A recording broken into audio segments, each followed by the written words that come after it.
Hello friends, आज हम पढ़ेंगे सेक्शन नंबर 41 मैन्युफैक्चर, सेल और possession by one person on account of another. Section number 42 attempt of commit and abetment of offence. Section number 43 presumption as commission of offences in certain cases. Section number 44 criminal liability of licensee for act of servant. Section number 45 enhanced punishment after previous conviction. अब पढ़ते हैं section number 41। 41 क्या बोलता है? 41 ये बोलता है manufacture, sale और possession by one person on account of another.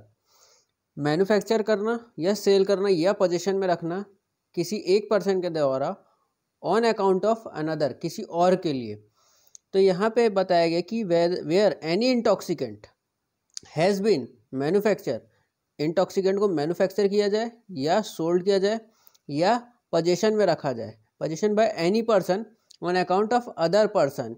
ये इंपॉर्टेंट है, on account of other person, किसी और पर्सन के अकाउंट पर के बिहाफ में अगर आप मैन्युफैक्चर, सोल्ड या फिर पोजेशन में रखे हो तो जो अदर पर्सन है, other person knows or has reason to believe that such manufacture or sale was or that such possession on his account the intoxicant shall for the purpose of this act be deemed to be have been manufactured or sold or to be in possession of such other person।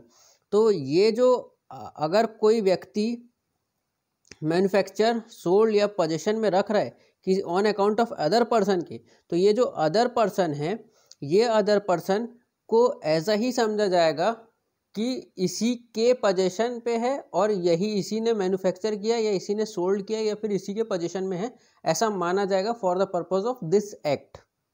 फिर आते हैं section number 42। Section number 42 बोलता है attempt to commit and abetment of offence. Whoever attempts to commit or abet, attempt section number 511 of IPC में दिया हुआ है और अबेटमेंट दिया हुआ है 107 ऑफ आईपीसी। अबेटमेंट दिया हुआ है 107 में और अटेम्प्ट दिया हुआ है 511 आईपीसी में। अब यहाँ पे बताया गया है कि अगर कोई whoever attempt टू कमिट और अबेट एनी ऑफेंस, कोई भी ऑफेंस जो कि इस एक्ट में दिया गया है, छत्तीसगढ़ एक्साइज एक्ट में जो भी ऑफेंस दिए गए हैं, उसका अगर अटेम्प्ट करता है या अबेटमेंट करता है तो वो as it is same punishable होगा, shall be liable to same punishment as provided for the offence. जो ऑफेंस के लिए पनिशमेंट दी गई है सेम वही पनिशमेंट होगी अबेटमेंट और अटेम्प्ट के लिए, उस ऑफेंस के अटेम्प्ट और उस ऑफेंस के अबेटमेंट के लिए भी। अब पढ़ते हैं सेक्शन नंबर 43। 43 में बताया, 43 एक इंपॉर्टेंट सेक्शन है, यहाँ पे बताया गया presumption as to commission of offence in certain cases. Presumption लिया जाएगा as to commission of offence in prosecution under section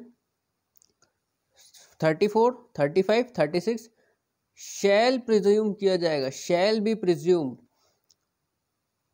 shall presume को एविडेंस एक्ट के हिसाब से माना जाए तो ये एक रिबर्टेबल प्रिजम्पशन ऑफ लॉ है और इसमें बताया गया है कि जो कोई भी प्रोसिक्यूट किया जा रहा है अंडर सेक्शन 34, 35 और 36 ऑफ छत्तीसगढ़ एक्साइज एक्ट, तो उस एक्यूज्ड पर्सन के लिए क्या प्रिजम्पशन किया जाएगा कि वो एक्यूज्ड पर्सन ने has committed an offence punishable under that section in respect of, उस एक्यूज पर्सन ने ऑफेंस तो कमिट किया है और साथ ही साथ वो उस इंटॉक्सिकेंट के लिए जिसके रिस्पेक्ट में उसने ऑफेंस किया है, उस इंटॉक्सिकेंट के लिए अगर वो पोजीशन में है, उस इंटॉक्सिकेंट को पोजीशन में रखा है और साथ ही साथ वो unable to account for satisfactory, मतलब उस जिस इंटॉक्सिकेंट को उसने पोजीशन में रखा है उसको वो उसका कोई भी एज इट इज उसके पास लेखा जोखा नहीं है,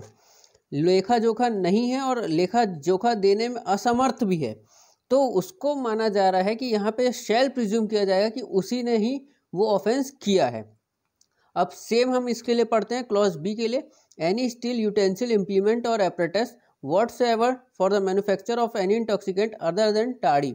अगर कोई स्टील है, यूटेंसिल है, इम्प्लीमेंट है, अपरेटस है, whatsoever for the manufacture of intoxicant, जो भी कोई चीज़ है जो मैन्युफैक्चर के लिए लगती है और वो उसको पोजीशन में रखता है और उसके लिए अनेबल टू अकाउंट सेटिस्फैक्टरीली, और उसके लिए लेखा जोखा देने में असमर्थ हो जाता है, तो ये माना जाएगा कि उसी ने ऑफेंस किया है।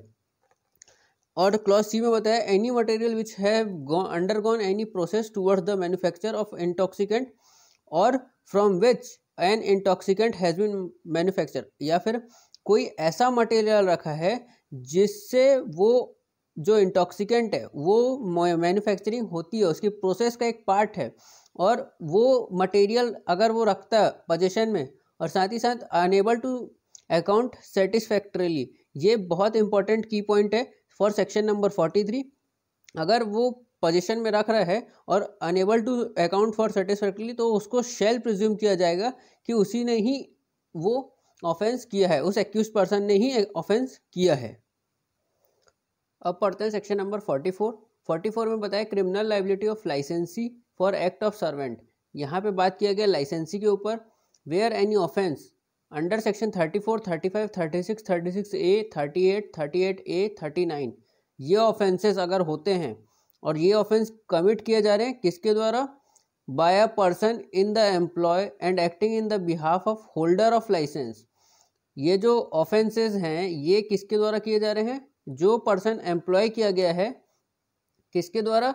होल्डर ऑफ लाइसेंस, जो इसने लाइसेंस होल्ड किया है, या फिर परमिट या फिर पास उसको ग्रांटेड है। तो यहाँ पे जॉइंट लाइबिलिटी का जो प्रिंसिपल है वो अप्लाई हो जाएगा, और जो होल्डर है वो holder shall also be punishable as he had himself committed the same. उसको as it is same punishment दिया जाएगा होल्डर को भी, जैसे कि उसने खुद ने ही वो ऑफेंस किया हो ऐसा। और तब नहीं दिया जाएगा unless he establishes all due and reasonable precaution were exercised by him to prevent the commission of such offense। अगर वो इस्टेब्लिश कर देता है ड्यू एंड रीजनेबल प्रिकॉशन उसने लिया था उस ऑफेंस को प्रिवेंट करने के लिए, उस ऑफेंस के कमिट होने को प्रिवेंट करने के लिए, तब उसको छोड़ दे सकते हैं। लेकिन अगर नहीं किया है ये काम, अगर ये चीज़ अनलेस वाली प्रोविजन, अनलेस जो दिया हुआ है ये अगर नहीं करता है, प्रिकॉशन नहीं लेता है, तो उसको as it is same punishment दी जाएगी जैसे उसने खुद ने वो ऑफेंस किया हो। अब पढ़ते हैं section number 45, enhanced punishment after previous conviction. If any person after having previously convicted, एक पर्सन जो है वो प्रीवियसली कन्विक्ट हो चुका है under section 34, 35, 36, 36A, 36B, 36C, 40 और under any corresponding provision in any enactment repealed by this act, और कोई और भी एक्ट हो सकता है जो कि इस एक्ट के आने के बाद रिपील हो गए हो, और ये सेक्शंस में वो प्रीवियसली कन्विक्ट हो चुका है, और सब्सिक्वेंटली अगर वो फिर से वही ऑफेंस को दोहराता है और उस ऑफेंस में कमिट तो करता ही करता है प्लस उसमें कन्विक्ट भी होता है अगर उस ऑफेंस के लिए, तब उसको जो पनिशमेंट दी जाएगी वो imposed on the twice the punishment which might B imposed on the first time under this act. मतलब कितनी होगी? Double, twice the punishment which might B imposed for the first conviction. जो फर्स्ट कन्विक्शन में उसकी offence punishment दी हुई है उसका double उसके ऊपर इम्पोज किया जा सकता है।